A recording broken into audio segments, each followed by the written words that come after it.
Bom dia, gente! Hoje é quarta-feira, são 8h10 da manhã e eu tô aqui na universidade, acabei de chegar. Estacionei a bike, hoje tá menos 4 graus. E hoje eu vou mostrar pra vocês um pouquinho da minha rotina trabalhando aqui na universidade.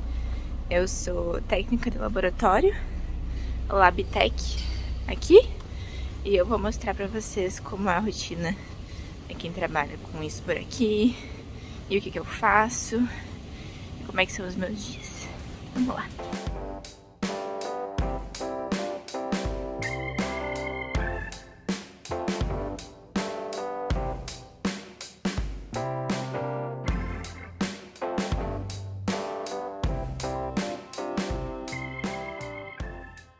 Então vou explicar um pouquinho com o que eu trabalho. Eu trabalho especificamente para um laboratório aqui na universidade, que eles trabalham com saúde humana, principalmente em relação ao sistema digestivo e tudo mais. E o que eles trabalham aqui é principalmente com animais, com camundongos. Eu sou responsável principalmente pela parte de animais e pela parte molecular das técnicas. Então, a minha demanda de trabalho vai depender, na verdade, dos experimentos dos alunos. Se eles são com bastante experimento, tem bastante carga de trabalho, mas se agora, tipo, final do ano, o pessoal tá mais de fora, aí eu já não tenho tanta carga de trabalho. Mas a minha agenda é moldada de acordo com a agenda dos alunos de doutorado e de pós-doutorado. Não tem nenhum aluno de mestrado no laboratório até então. E eu ajudo eles nos experimentos e processo, então, as amostras e deixo os resultados prontos para eles, então, analisarem depois e poderem planejar os experimentos deles com mais facilidade. Então, eu sei que no Brasil um técnico de laboratório geralmente ajuda mais com a limpeza do laboratório, às vezes faz alguns pedidos de produto, mas aqui, além de pedir produtos e ajudar com a limpeza, eu também ajudo nos experimentos ativamente. Acabei de me dar conta que eu esqueci de dar o contexto, mas eu sou bióloga, sou formada pela Universidade Federal do Pampa, em São Gabriel, no Rio Grande do Sul. Me formei em bacharelado em Ciências Biológicas, e eu fiz meu mestrado na USP, em Bioquímica, Ciências Biológicas, Bioquímica, e trabalhei com câncer no meu mestrado. Ainda não defendi, na verdade, vai ficar pro ano que vem, mas eu concluí meus experimentos e tal, só falta defender, e essa é a minha formação. E aqui eles exigiam um nível de bacharelado, mas no fim eles gostaram que eu tinha mestrado por uma questão de pensamento científico. Tu desenvolve mais um pensamento científico quando tu tem pós-graduação. E eles preferiram contratar alguém com mestrado, mas o nível exigido era bacharelado. Então agora eu vou fazer um real-time PCR, que é basicamente o mesmo procedimento que eles usam para ver se tu tem Covid ou não, com o vírus. Então esse teste que tu enfia o cotonete no nariz e lá eles pegam a amostra, é o mesmo procedimento. Eu vou mostrar um pouquinho da técnica e depois eu explico como é que funciona.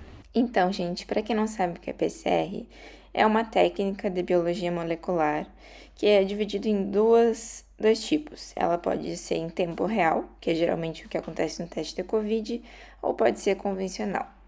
No caso desse dia, eu estava fazendo aí o PCR em tempo real, primeiramente. O PCR em tempo real, ele basicamente vai te dizer, a partir de uma amostra, pode ser do teu nariz, da tua boca, da tua garganta, se existe alguma expressão de um gene, ou seja, se existe expressão de DNA do que tu quer ver. No caso do coronavírus, vai te dizer se o DNA do coronavírus está lá na tua garganta, no teu nariz, enfim. Então, o PCR em tempo real, ele te diz precisamente quanto de DNA tem lá dentro de ti, do teu nariz, da tua garganta, enquanto que o PCR convencional, ele só diz se o DNA está presente ou não, mas não diz se tem muito ou se tem pouco. Então, essa é a diferença.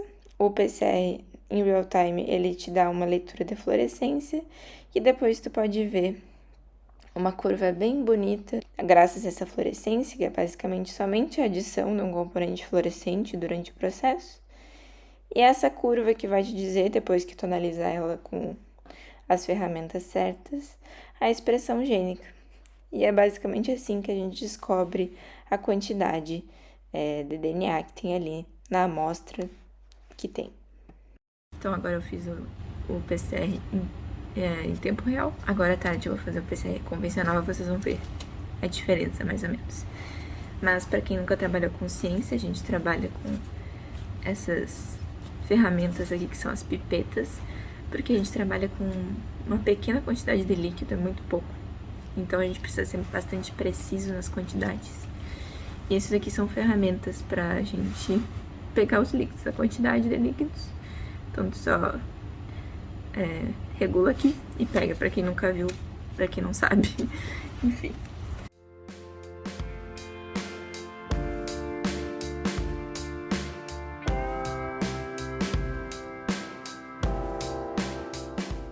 Então agora são 11h30, já tô indo almoçar porque tô com fome, não comi muito no café da manhã.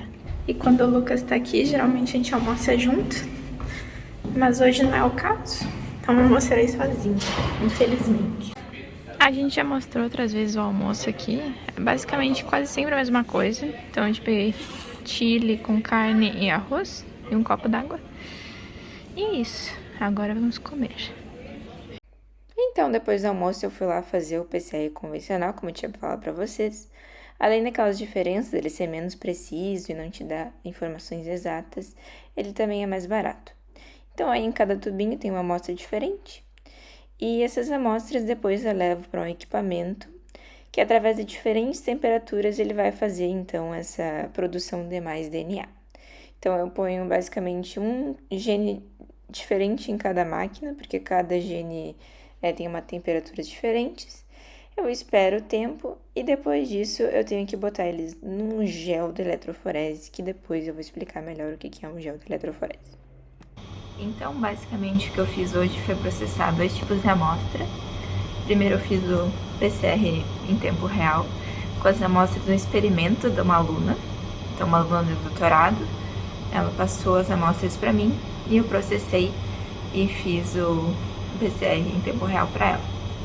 Já agora à tarde, o PCR convencional, na verdade, é uma questão de padronização, porque aqui eles trabalham com diversas colônias de camundongos que são transgênicas, então elas são geneticamente modificadas para expressar mais um gene ou não expressar um gene. E a cada 2 semanas eu tenho que fazer uma genotipagem desses animais para ter certeza se eles ainda têm essa característica ou se alguma coisa aconteceu durante o tempo que eles estão nas gaiolas, se a reprodução, alguma coisa aconteceu e o gene parou de ser expresso ou voltou a ser expresso, enfim. Então o que eles fazem, na verdade o que eu faço, eu também sou responsável por isso, é coletar um pedacinho da orelha do animal. Então cada animal um pedacinho da orelha e a gente processa esse pedacinho da orelha e usa o DNA então para saber se o animal ainda tem um gene de interesse ou se não tem mais, enfim. E esse procedimento tem que ser feito a cada 2 semanas para saber como é que estão essas linhagens, se está tudo certo, se as colônias ainda podem ser usadas para experimentos e se os experimentos seriam confiáveis com o uso dessas colônias, né? Então, além da parte molecular, eu sou responsável por toda essa parte com os animais.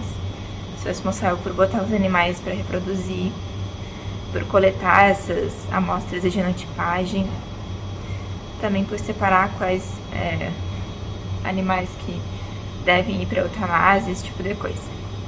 Além de fazer a limpeza das gaiolas, também toda semana, para manter o padrão e o resultado dos experimentos serem bons.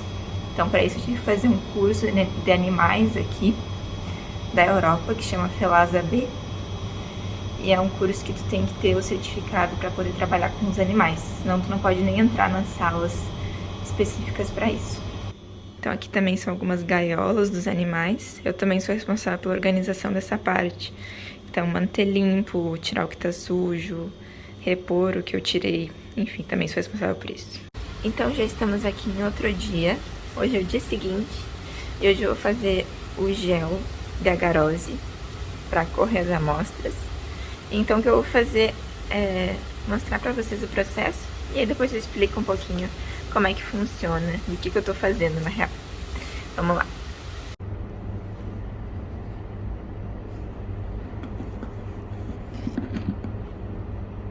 A primeira coisa que eu fiz foi pesar a agarose.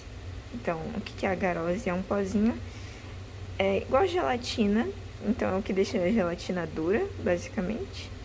E a gente vai fazer uma grande gelatinona. E aí, a gente tem as nossas ferramentas aqui. E eu vou preparar aqui a nossa gelatina. Tem que botar no micro-ondas e tudo mais, igualzinho.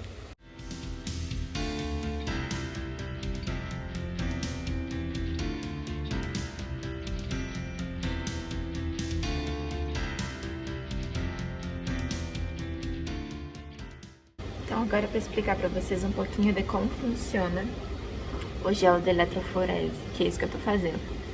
Então ontem eu preparei as amostras de genotipagem dos animais, né? Que são amostras das orelhas dos animais. E eu fiz o PCR com elas, o PCR convencional, para aumentar a quantidade de DNA que tinha naquelas amostras. E hoje eu vou usar aquelas amostras que agora já estão com a quantidade abundante de DNA, tem bastante DNA, para correr um gel de eletroforese.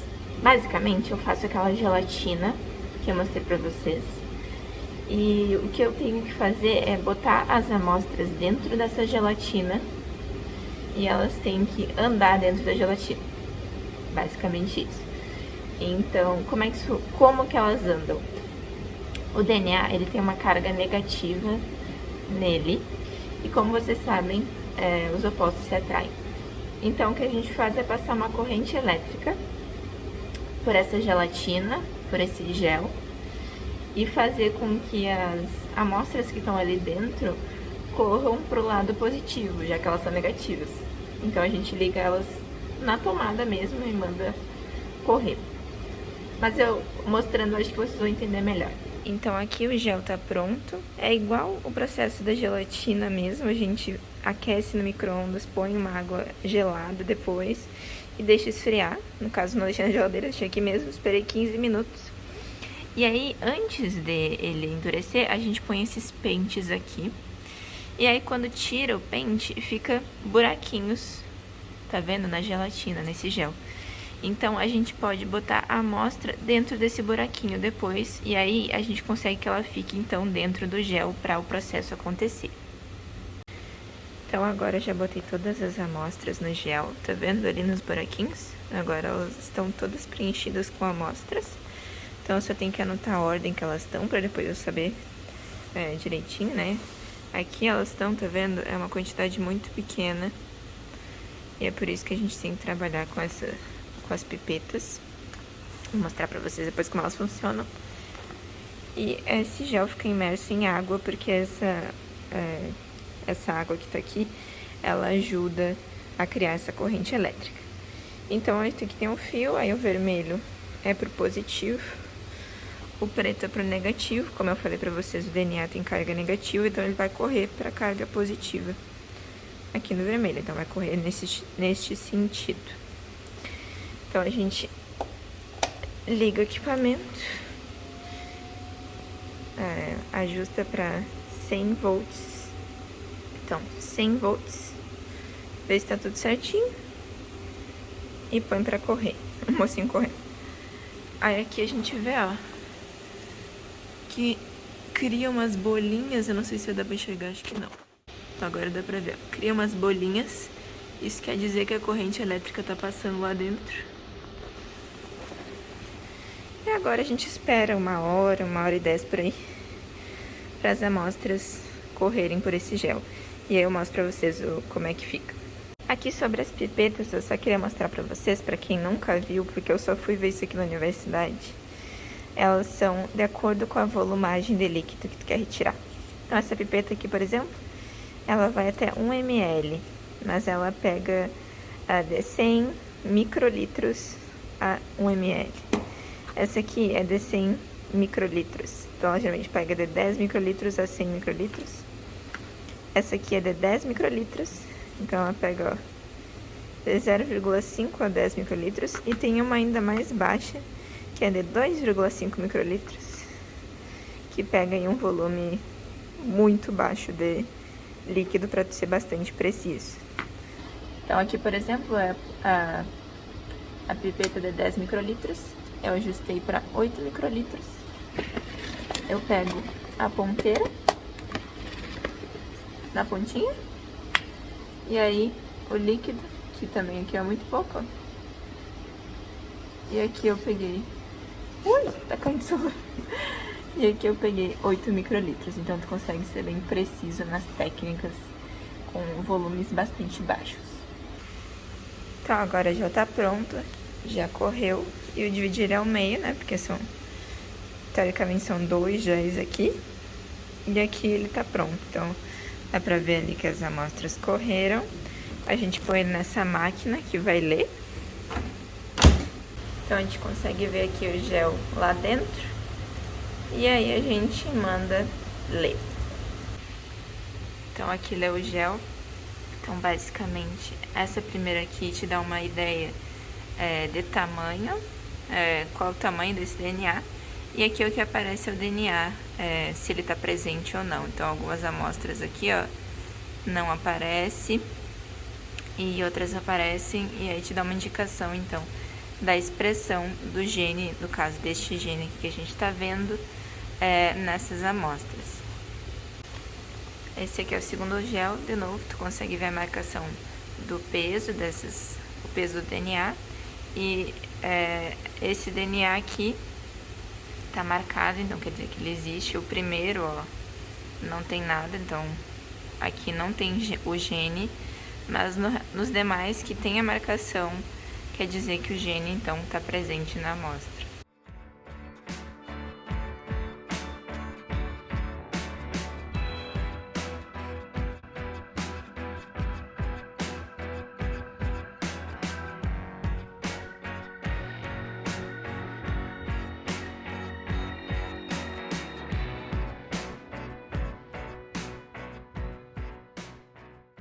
Então é isso, gente. Eu espero muito que vocês tenham gostado de ver um pouquinho da minha rotina por aqui. A única coisa que eu não consegui mostrar foi meu trabalho com animais, mas eu não quis mostrar mesmo por uma questão de ética. Eu não acho muito ético fazer isso. Mas o resto eu mostrei basicamente o que eu faço quase toda semana. Minha rotina de trabalho é basicamente ajudar os alunos, produzir resultados, comprar coisa quando eu não tô no laboratório. Eu tenho que me organizar para experimento, organizar resultados, organizar minha agenda. Enfim, espero que tenham gostado. Se gostou, não esqueça de deixar um like aqui embaixo, se inscrever no canal e também continuar nos acompanhando por aqui. E é isso. Agora eu vou lá almoçar com o Lucas e a gente se vê no próximo vídeo. Beijo!